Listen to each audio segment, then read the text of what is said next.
So this is, do I have to run this? Okay, it's running. This is just the example of textual teleprompt. So this is going down a road, and we want the robot to just understand. And of course, this is very preliminary, right? It's all in simulation. But the robot should understand, to go down things without colliding. And then, like, this is a bird's eye view of stop, go, and various commands that it's going through. Again, this is very preliminary, but we're just working out the pipelines, really, and to get this going. And we'll use more complex models, and we've learned a lot about the kinds of things you want to do with this in this framework just by getting this going. And but for now, we are forming this lower layer of a robot that just kind of knows how to move or respond to you and those basic tasks to do. Okay. So among the things we're doing, I'm heavily academically involved. I was there when it began, AI, like guys like Jan LeCun are personal friends of mine in AI. And so I'm heavily connected with academics. And so we're trying to do this open, that we'll have data on Hugging Face and models on GitHub that you can go and run and share the data and have decent tuning pipelines and not have the headaches we went through with all this stuff, especially for this outdoor autonomy.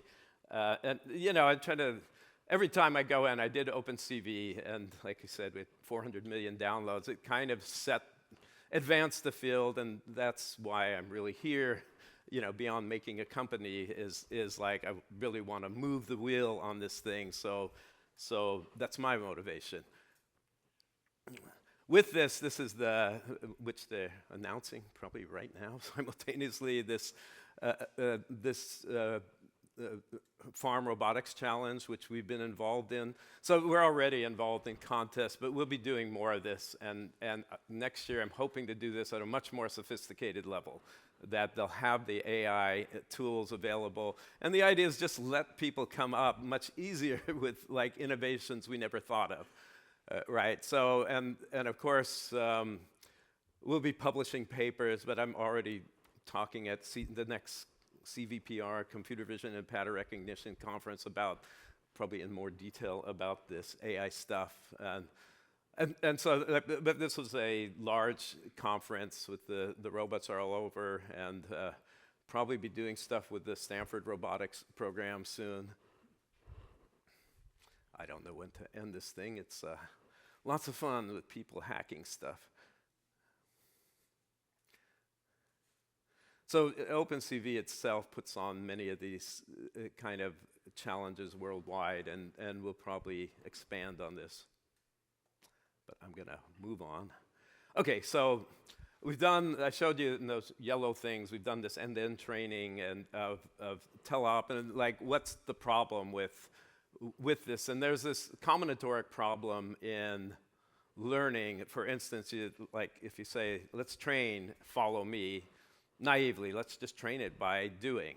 And you can see that it immediately gets into real world complexities, like should it follow you through a wire fence? Or what if you say behind a tree, follow me? What does it mean? A human would know. But what about going up a steep hill that might be dangerous, or too near a wall? If I'm walking near a wall, what does follow me mean? Does it mean bashing into the wall, or just following near? What if you go through a crowd? Are you following the closest person or that person? And in rows, you probably don't want to, when you say follow me and you walk diagonally, you probably don't mean for it to go trample the rows. And so all these things form a complexity. It's the same thing, the problem with AI. Language is combinatorically complex. Probably the average person's going to deal with 1 billion, combinations. And so they solve this at a great expense of hundreds of billions of dollars by throwing 85 trillion tokens at it, and it covers that space. And with Waymo, they probably, decade of hammering on this problem. They're showing it all kinds of stuff and, in the field, but it's a dumb way of learning. And so things have to get simpler or better ways of learning. And so now this getting into the speculation of the ideas we'll be trying or dealing with next. And so I'm just going to start introducing you to some new stuff in deep learning large language models. And one is this knowledge graph, KG LLM. And that is, so causal reasoning, equations can't express causality. This is why physicists believe time doesn't really exist, but it does. And time exists because there's an arrow, and a graph has an arrow. That expresses causality.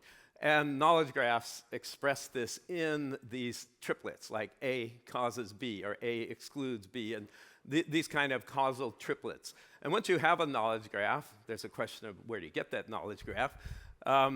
You can then have an LLM get fine-tuned on that graph, and there's a clever ways of doing this.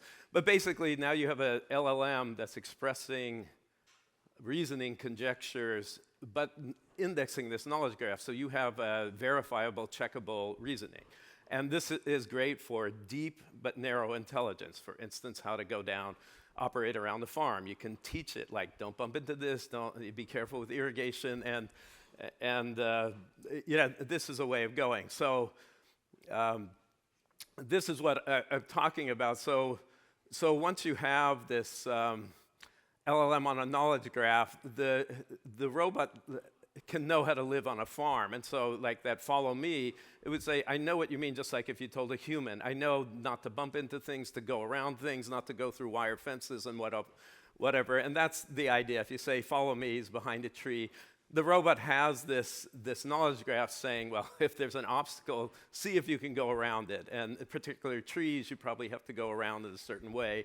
And that's how you can solve without it knows how to do this without having to solve everything. I have no idea where I am in time because, the screen went back on, but the timer didn't.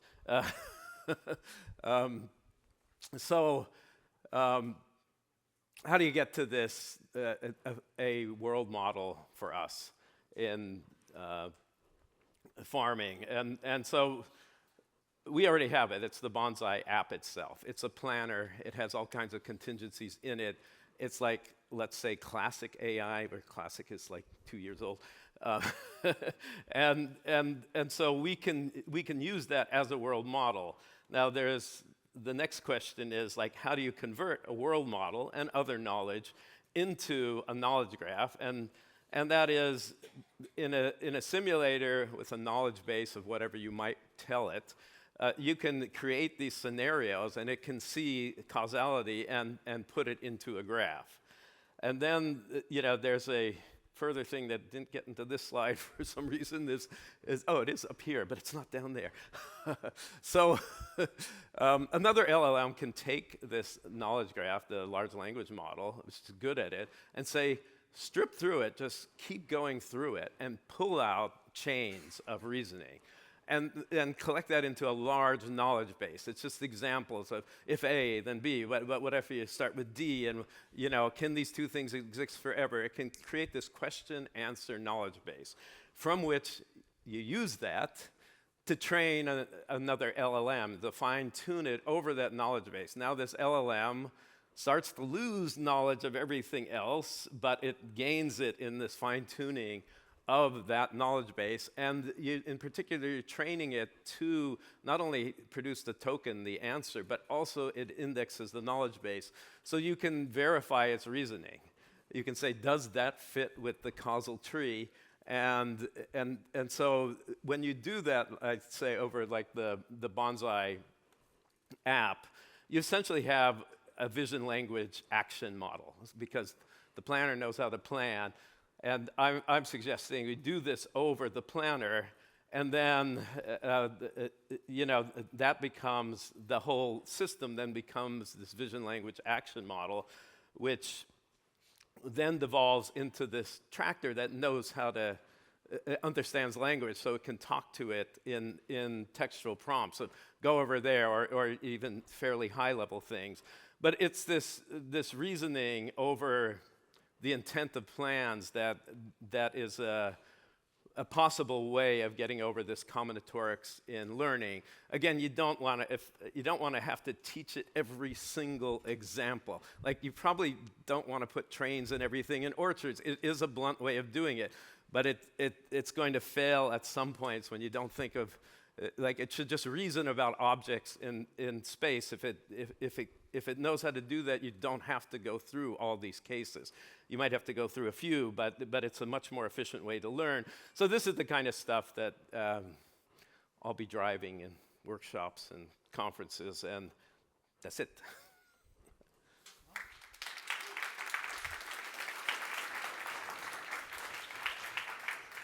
All right, thank you so much, Gary. That was amazing. We have some time for questions, so if anybody has questions, we can just put your hand up and then run over with a mic.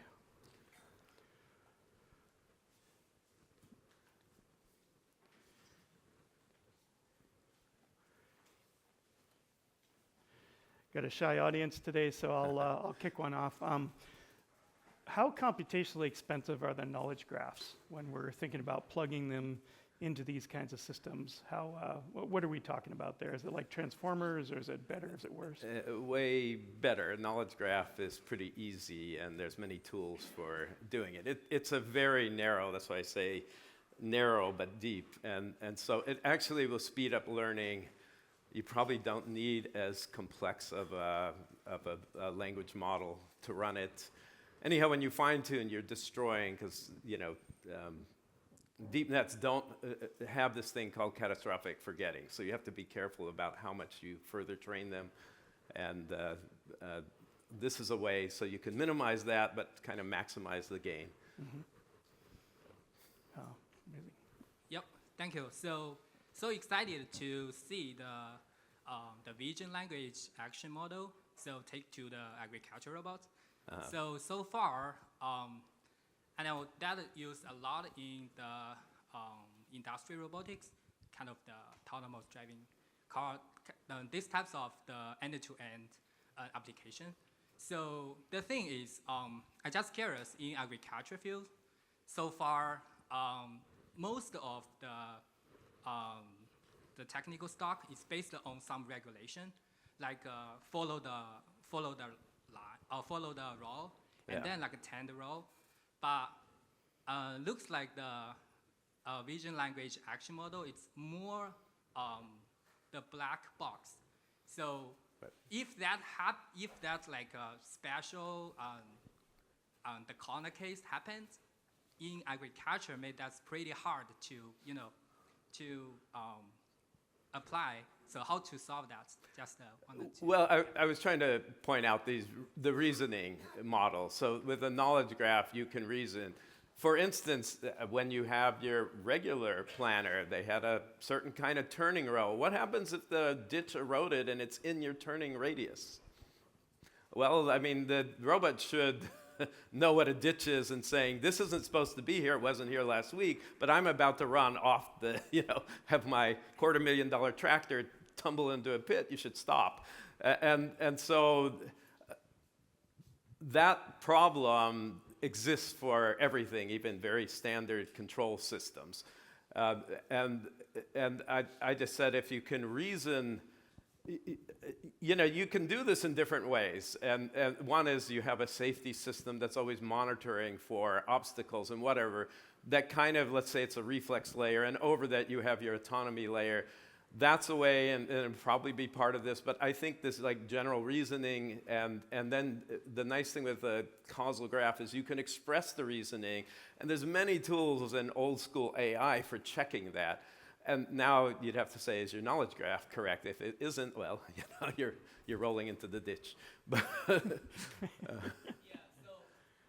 another is like most of the things so far is the sim to real, from simulation to the real world. yeah. So the thing is, I think most of the challenge may be the sim to real gap. How to narrow that? I mean, partly it's doing things semantically that, again, there is a generalization needed. You see a tree, but the Genesis simulator right now is really bad on trees, or we just didn't have time to get the assets into it. We'd probably move to Carla or some version of it that can look more real. It still has lots of different statistics than the real world. But if we can like classify, like conceptually, it's thinking of layers of abstraction. If I know it's a tree, whether it's the real tree or the graphical tree, then I can reason about it, like don't hit it and other things. So you know, one way of bridging the gap is to create this abstraction layer where I'm semantically recognizing objects, whether it belongs in simulation or in the real world. And some of that might be background work, so you could just recognize occlusions and branches and whatever. But So I have a question. So last week, Brett Adcock, who's the CEO of Figure, one of the leading humanoid companies, said he believes the future interface for humanoids is going to be talking. You tell the robot, clean up the room, put the dishes away, whatever the case may be. Right. And where you're going with this sort of AI vibing is sort of along that same sort of route here. I'm sort of curious, in your opinion now, how long is it going to take us to solve this where I can just tell the tractor, go plow the south 40 acres or go you know, spray, you know, the orchard on the south of, you know, I-5 or whatever the case may be?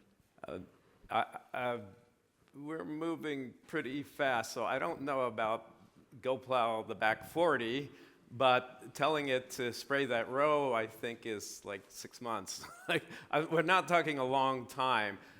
As you get to more and more complex tasks, then longer, but that's why I'm talking like going over abstractions. If the planner already knows how to do that, then your talk, like you might not realize it, would then go and instantiate a plan. And if you said, is that really what I wanted? You'll look at the screen and say, yeah, that's what I would have drawn, or not. And if you're not, you will edit that plan. And then it will execute down to the robot. So I would say this is closer than you think. I don't want to, you know, not years.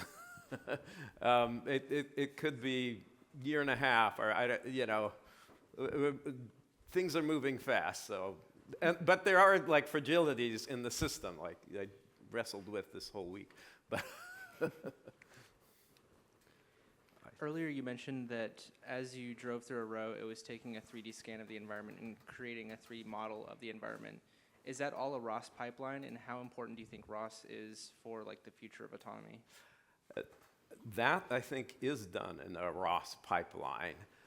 And I don't, you know, I'm kind of agnostic. Like, ROS is one of those things that has some bad legacy because it's kind of a spaghetti legacy. On the other hand, it has so much in it that you can rapidly get up and moving.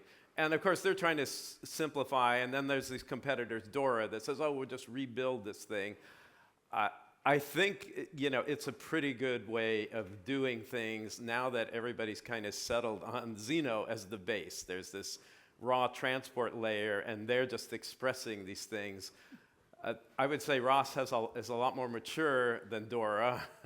Dora has some things that are conceptually nicer, but there's a lot more you know, things you can use in ROS. So I would think ROS continues as part. I mean, it's integral to this, and we're probably not going to rip it all out just to play with something else because it kind of works, right? You know, so that's why I'm talking like the AI is going over and under this thing, not replacing it necessarily. Of course, there's AI in our planner. There's the recognition stuff. You know, is the classical stuff is already in there, but. Amazing. Done in ROS, probably. Yeah, thanks so much, Gary. Yeah. Really appreciate it.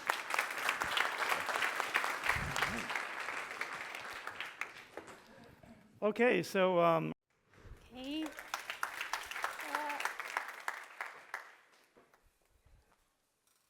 Okay, so good afternoon, everyone. Thanks, Chris, for the introduction. So before we switch to Adam's presentation, I just want to give an overview of the SceneSpray technology. So if you're not familiar with the SceneSpray technology, here up on the screen we have the 3 flavors of what we offer today. So the first picture, the SceneSpray Select, was introduced in 2021.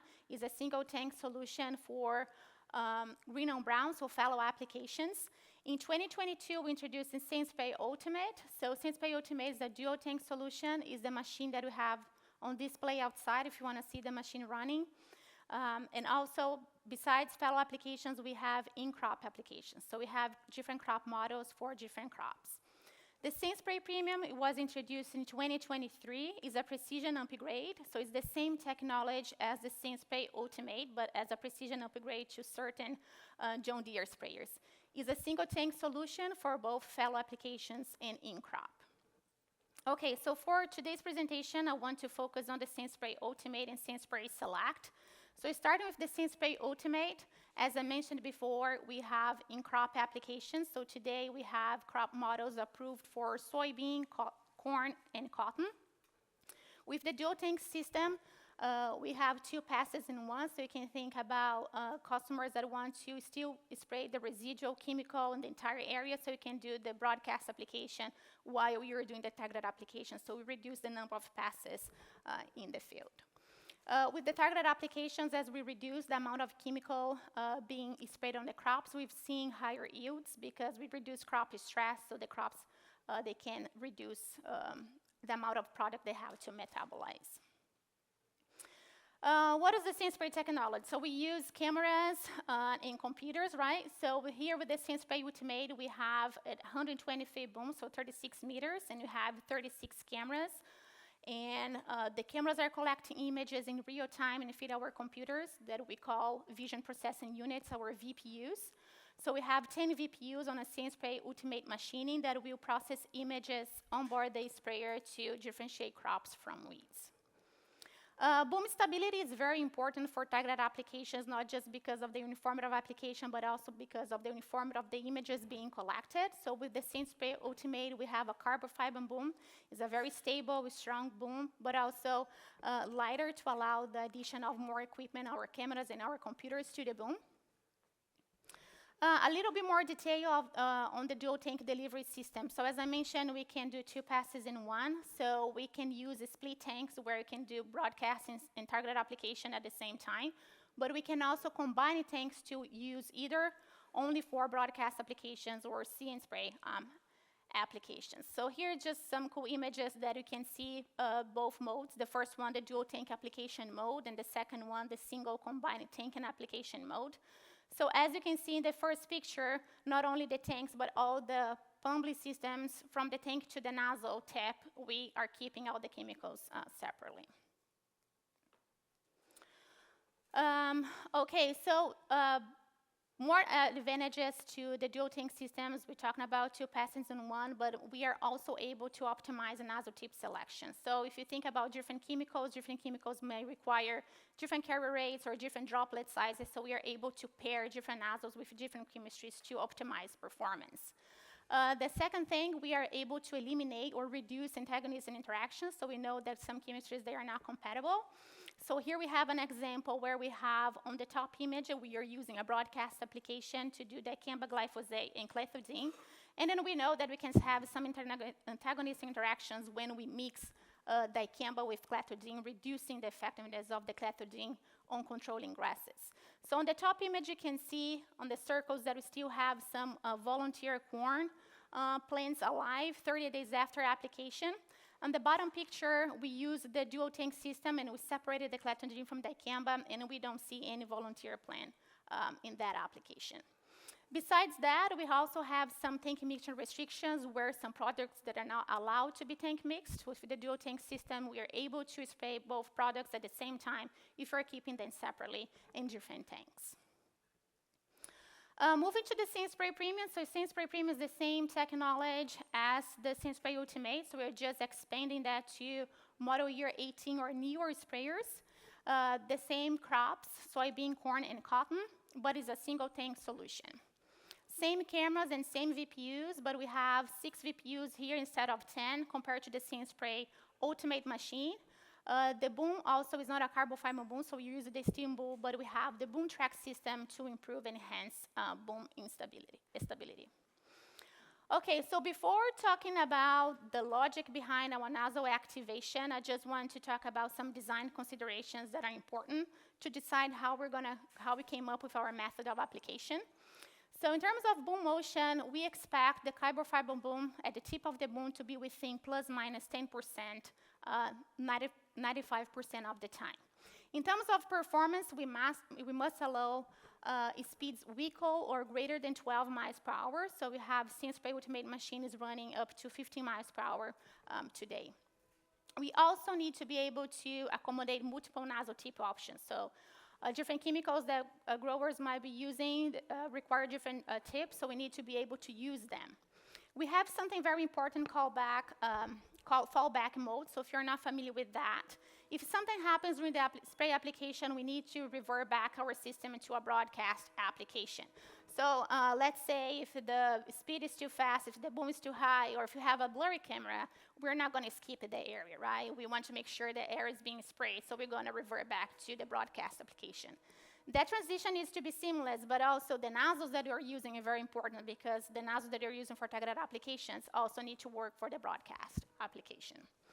And lastly, but also very important, is the herbicide product labels. Herbicide is the law, and then we need to make sure that we are following the labels.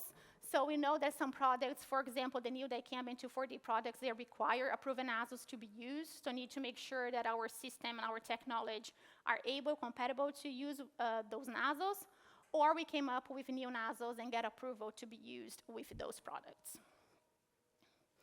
Okay, so here just for illustration only, we have a very dynamic system. We don't have a fixed number of nozzles being fired per spray event, so our system will decide in real time how many nozzles to activate after weed has been detected. So if you look at this graph here, after weed has been detected, any nozzle that the pattern will contribute to deliver the full dose must be activated. So the number of nozzles being activated will be dependent on the boom height and the lateral angle and the characteristics of the tip that you selected. Here for illustration only as well, just to show how our system will adjust in real time to allow for uniform and correct application rates. On the top row, we have a wide angle nozzle, so let's say 100, 120 degrees, the lateral angle at 3 different boom heights. So we have a high boom height, a normal boom height, and a low boom height. And the bottom row, we have a narrow angle nozzle, let's say between 60 to 80 degrees at the same boom heights. So if you're doing an application, you are using a very wide angle nozzle at high boom height, we should expect quite a few nozzles being activated just because the system will know that spray width being projected on the ground, and any nozzle that will contribute to the area where the weed is will be activated. As you lower the boom, that spray width will shrink, so we are seeing fewer nozzles being activated. But if you compare the same heights with a narrow angle nozzle, you see that we are activating fewer nozzles exactly because the spray width will be different. So one of the strategies to save more is the use of narrow angles. Of course, there is a limit how narrow we can be based on your nozzle spacing because we need to maintain and ensure spray pattern uniformity and avoid any gaps between nozzle bodies. You might be asking how our system makes that decision in real time. So before that application inside of the cab, you have to select the nozzle that you're using. You must use the nozzles that have been approved for our technology. So every single nozzle tip that has been approved for our system has been characterized before. So we have a characterization procedure where we understand the characteristics of that particular tip, and those parameters that we generated are embedded in the software. So just an example of one of the things that we use in our characterization process is the response time. So we have many nozzles. Nozzles have different droplet sizes, different designs, so nozzles are not the same. We have some nozzles that are fast. We have some nozzles that are slow in terms of pattern formation. So one of the things that we do is to understand how long it takes to achieve that steady state. So we want to make sure that when we spray, a weed, we want to make sure that the spray pattern is fully formed. In a case that we spray a weed where the spray formation begins, we know that we might be underdosing the area, so we need to make sure that when we spray a weed, we account for the time it took to achieve that steady state. So some takeaways: SenseSpray Select for fallow applications only, the green and brown solution. SenseSpray Ultimate is our fallow and in-crop use with the dual tank system. SenseSpray Premium is the same technology as the SenseSpray Ultimate, but it's an upgrade precision kit, and for fallow and in-crop use. And also to keep in mind our methods of spray application, herbicide is the law, so we need to make sure that we follow the labels during our applications. And the system was designed to allow for uniform and rate accurate applications to target. Thank you. Adam.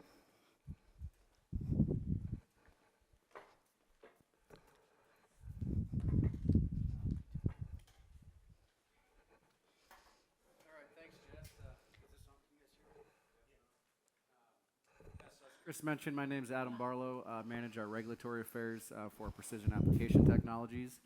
One thing I wanted to kind of get into, it's not really so much concentrated on technology, but more of the regulatory approaches to new technology and opportunities for engagement, working directly with stakeholders in policy, stakeholders in regulatory, to try to get regulations to, they're never going to keep up with innovation, right? And we're always going to innovate much faster than any regulation is going to keep up to pace. But if we don't have somewhere to start, there's going to become areas where basically the regulation will impede further innovation, right? You're going to see that probably too. You're seeing that with some of your autonomous systems too in certain states, maybe having challenges that way. So, so I wanted just to go through some of the things that we've been learning through precision application. We know that precision application isn't, something that's brand new. It's been around for a while. We've had different types of technologies that can be considered precision application. Going back to even section control, use of GPS, auto steer, right? All of that could be considered some type of precision type application. But trying to understand how does the role of standardization and establishing kind of the baseline performances of these types of systems play into the regulatory methods. So one thing I wanted to start here, who here is aware of the EPA's rollout of the pesticide strategies that came out about a year and a half, almost 2 years ago now? Anybody heard of that? Herbicide strategy came out first, and now the insecticide here a couple months ago. So what really led to this is the Environmental Protection Agency, especially over the past couple of decades, has been getting lawsuit after lawsuit filed against them, right, from non-government groups, environmental groups, et cetera, claiming that the agency itself, that the purpose that was established was to enforce the Endangered Species Act of 1974, and they weren't doing that. And so we had people that were over-applying these pesticides across the fields, and it was on label, and so it was to the law, and so that's why those lawsuits continued.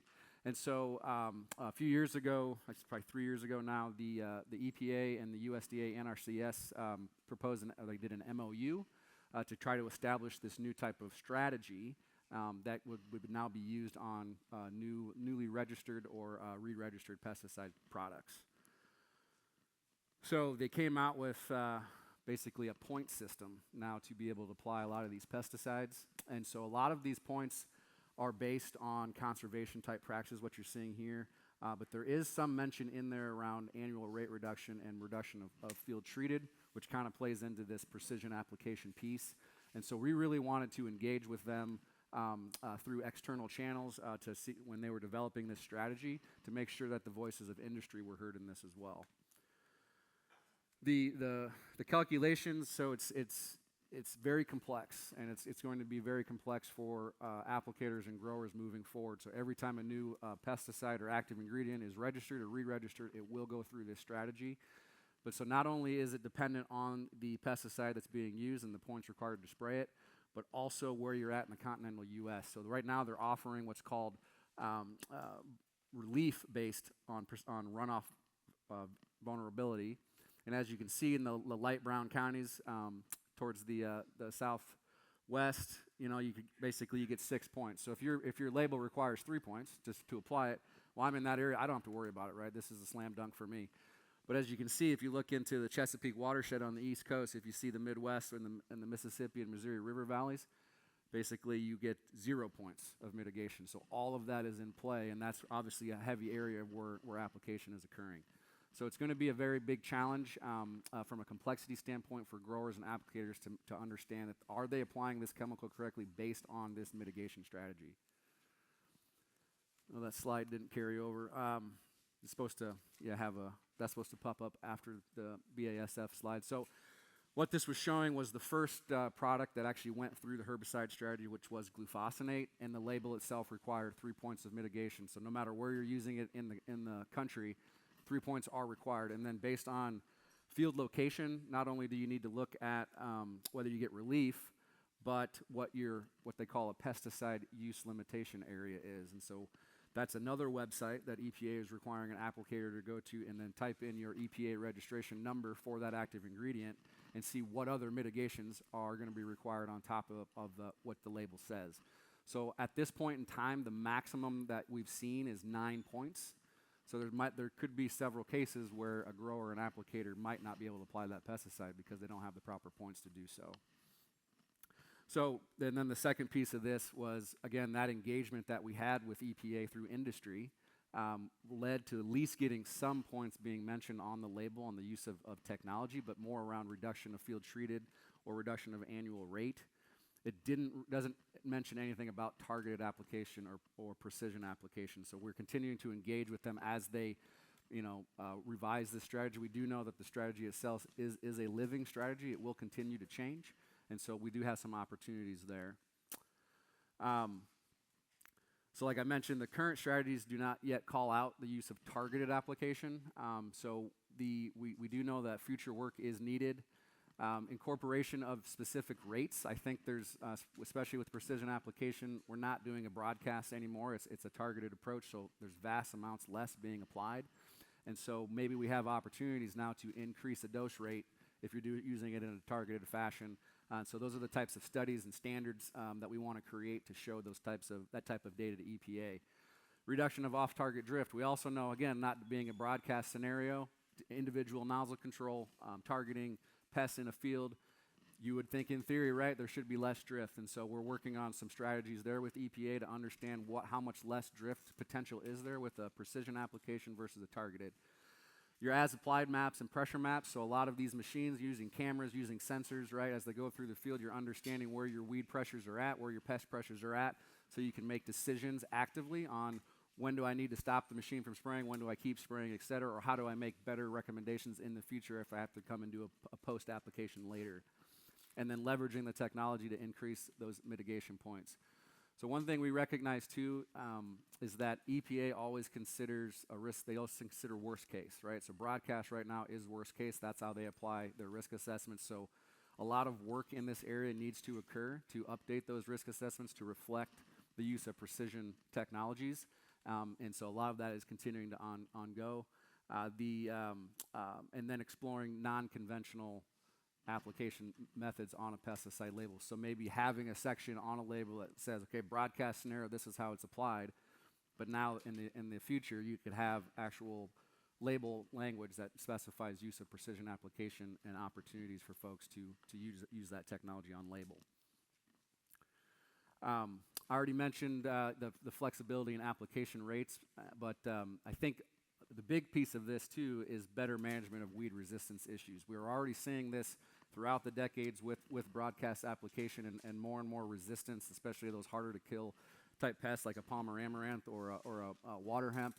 So if we have that ability, especially with like we have with See & Spray Ultimate out here with 2 tanks, a dual tank solution, being able to put down maybe a heavier carrier rate could really mitigate further resistance issues. So obviously to get to that point, there will have to be studies, like I mentioned, with residue and the blended crop and on the environment to show that there's not a significant or unreasonable risk to the EPA, so that new risk assessment would have to occur. Also with technology so a lot of times right now, right, you're required to do a broadcast application. Maybe you can only do that twice in a growth season. With the targeted approach, because we're not doing a blanket broadcast spray, can I get into the field more often, especially later in that growth season, to hit those weeds before they seed and that seed bank expands. Integrated pest management and the approval of new MOAs. I really think with precision application, there's a lot of opportunities happening with the chemical industries too, and the uses of new modes of action, new types of even new active ingredients that could be approved being used in a precise manner. So I think in the future, we're going to start seeing a lot more momentum around that as well. I think this applies to a lot of folks here today too with the use of autonomy, but why engagement matters. We've had a lot of opportunities working with, through the industry, through the Association of Equipment Manufacturers, Crop Life America, meeting with EPA, USDA, U.S. Fish and Wildlife, having opportunities to take them to a field just south of D.C. and do a full precision application demo event where we're showing off all of this technology. We also showcase some of the standards work that's continuing to to provide that data. And then we also had a day where we met with, I don't know if folks have heard of the MAHA Commission, the Make America Healthy Again. We had them out as well to go through this technology and showcase the things that we can do with precision application. It actually was a perfect time to hold this event, which was in June of this year, because in May, MAHA released their initial report, which in the pesticide sections really attacked the use of pesticides, specifically atrazine and glyphosate. And they had a large public outcry against that. A lot of associations, Farm Bureau, National Corn Growers, right, saying like this is not the right approach. You're attacking our farmers. You're attacking the tools that our farmers use to feed a growing population. And so they went back to the drawing board. We met with them, and then the latest report, which actually came out about a month ago, a lot of that is no longer listed in there as the attacking the pesticide use, but now they're actually phrasing things in there about the use of precision application. So it's actual influence that's occurring, which is really great to see. Okay, so I'll quickly try to get through this. I think I'm at time, so if you do have to leave, I won't feel bad. But one area that we recognize that we needed to deliver, especially to these regulatory authorities, is describing the difference between a traditional broadcast versus these new methods, a targeted, a spot, a site-specific. Are there any differences in the efficacy of spray over those targets versus a broadcast to a targeted? What is the actual percent reduction in volume that's being applied is key. And then, of course, the accuracy of the system itself. Are we able to see the targets? Are we able to hit the targets and put the right rates on those targets? All of that then would feed into the regulatory impact data. So how the potential on the off-target's effects or drift and runoff erosion, reduce impact on non-target organisms, soil and water contamination levels, and reduce crop residues. So with that approach, we've actually, so obviously I work for John Deere. I work on our See and Spray technology. We have a huge test team that could easily put together some type of performance test to evaluate the effectiveness and the accuracy of See and Spray itself. If we want to take that to industry and try to standardize that method, it's going to be very difficult to do because of the inherent bias of that.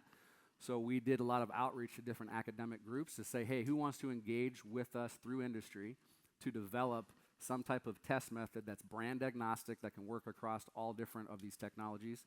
And so luckily, we got together with Iowa State University and their digital ag group and started developing that work with them. And we've been in that working group now for about a year and a half, and you can see there all the list of the current OEMs that are part of that working group, all the academic and research folks that are engaging with us. The chemical industry being a part of this is key, and of course EPA and USDA. But we have a little over 70 members now in that working group. Luckily, we actually met 2 weeks ago, and that's what these photos are from, where we did a full demonstration in front of the entire working group. Not all of them are on these pictures, but we actually got unanimous approval through the working group to move it out of working group and now to official committee, which now starts that clock, and it's the last step to publication. So one further step of seeing this on pesticide labels. So I already mentioned kind of some of this, but that's kind of what the draft initially and now going to committee is going to look like. But having the academic research entity drive it, optics and acceptance is key. A simplistic approach, and that's repeatable. Again, like I said, agnostic to these technologies. So that way an OEM, right, if you're going to take it to a third party to be tested, provide that report to EPA, you have the opportunity to test on your own, kind of trust and verify your system's going to work, and then you have somebody do the actual third party inspection and report. Terminology will be key in that standard because whatever terms that we phrase with, and again, we're working through not only the OEM industry, but also the chemical industry, because whatever new terms come out on how we understand the use of the precision application, how it's documented on a label, will be used on a label. So we need to, that's one of the key pieces of this. With the demonstrations that we're showing here this morning and the next 2 days, we're kind of going through, but the sprayed area is a key piece. So once it detects a target, what is your length and width of spray on how many nozzles are activating and for how long? need to understand that. What is the spray coverage then within that area that's sprayed? Are we having the proper distribution of droplets? And then of course, the spray volume. What is the amount of volume within the spot? And then what is your dose transfer, your deposition? So we can simulate active ingredient transfer through uses of dyes to say, yes, we are getting the proper rate and dose on that target to mitigate that pest. Here's a couple snapshots of some of that layout. We do have a little bit of this out in the parking lot, but we're using, that lower bottom picture is that track system that I talked about this morning, but that's given our area sprayed. So we have 2 of those set up, and then we'll have an additional, I think it's 7 targets on top of that, where we're getting our spray distribution and deposition data. And all of this is going to be used within the standard. So again, folks can go out, test, and adapt their technology if it's not meeting expectations. So a couple slides here, and then I'll be done here. But kind of what I'm seeing from a future advancements in these targeted application technologies. Adaptive regulations, I think, will be key, right? Evolving policies to continue to support innovation without creating barriers to further innovation or impeding that type of innovation will be key. Autonomy. I think autonomy has a big aspect in the precision application space. Obviously, with See and Spray we have today, right, we're going at 15 miles an hour and hitting these targets in about a foot and a half space, right? That's the size of that spot. So as you factor in weather conditions, wind speeds, all of that, right, speed is key in this. So if with autonomy, I think there's opportunities maybe to slow that down and really hit those application windows precisely. We don't have somebody in the cab. Obviously, we know time is money, so that could mitigate that. But I think there's really some opportunities there. Machine-driven decision-making. So now if you're introducing an autonomous solution, right, does that machine now understand where it's at within the field? Where's my buffer area where I can't spray? What's happening with wind speed, right? And it can actively make those decisions. And then optimize application timing. So having the use of autonomy can stay out in that field location and continue to do its spray because the conditions are perfect for that. I already mentioned the kind of what we're going to see with the chemical industry, but I think there's going to be some uses of new modes of action that are specific to precision application and then even biologicals being used. AI-driven prescription maps. So these, with this technology, we're able to see what's happening in the field in real time. And we have, of course, a lot of these farm management data centers, but John Deere Operations Center, right? It gives a lot of those recommendations to a grower to make for future applications and ways to make better agronomic decisions.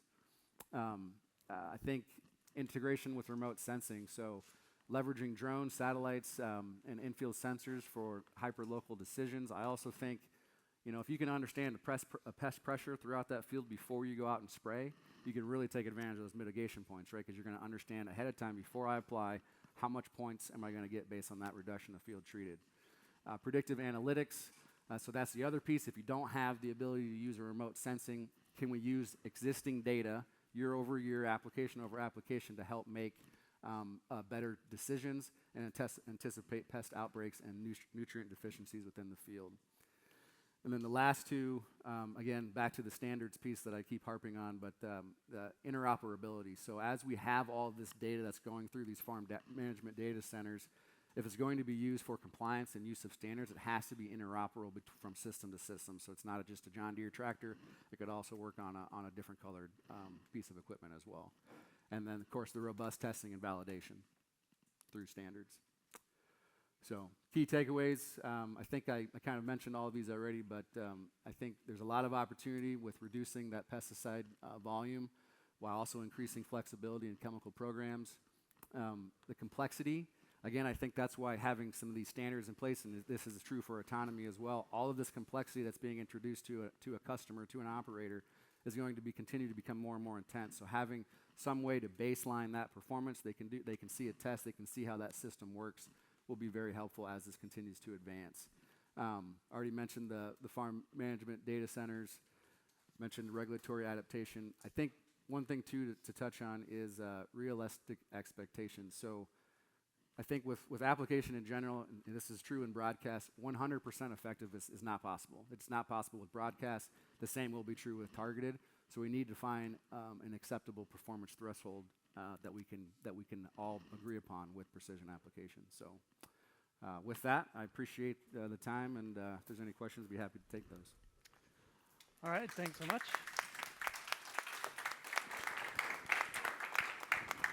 Maybe in the interest of time, we'll just take one question, or we can direct questions directly to Adam and Jess after the session. So I think it's pretty exciting that farmers will be sort of incentivized to adopt some of these new technologies. You know, I just took a walk out there, and there's just some amazing tech coming out. And you know, See and Spray can save chemical, but there's others that can get away from chemical completely, right? So it's good that that the powers that be at the EPA are starting to recognize these systems. Yeah. No, I think that is key. You know, I work a lot with the folks at Office of Pesticide Programs, and they consistently say this precision application is a tool that has to be in the toolbox, right, for these growers, and what it means from an environmental perspective. I think they're really grasping a hold of that, and so I do think that's where label changes will incentivize more folks to kind of take that next step and get into this new technology. Yep. Well, thanks. So just curious for like, do you have like any comments for current weeding solution? So far, we see the spraying, selective spraying, and then the like a mechanical, also the laser. So, yeah. So yes, I Yeah. The question. What do you think of the like those different types of methods? Yeah, I and think the future, the market. Yeah, I think they all have their specific use cases. I think, you know, a mechanical system can work well in certain crop conditions and certain types of bedded type crops. You know, I think when you get into these larger broad acre fields, right, with See and Spray, we're in corn, cotton, and soybeans, right, and going at 15 miles an hour. You know, at this point in time, it's going to be continue to use chemicals to do that application or to mitigate those pests. But yeah, I think as technology continues to advance, you know, there's more and more of those opportunities. But yeah, would agree.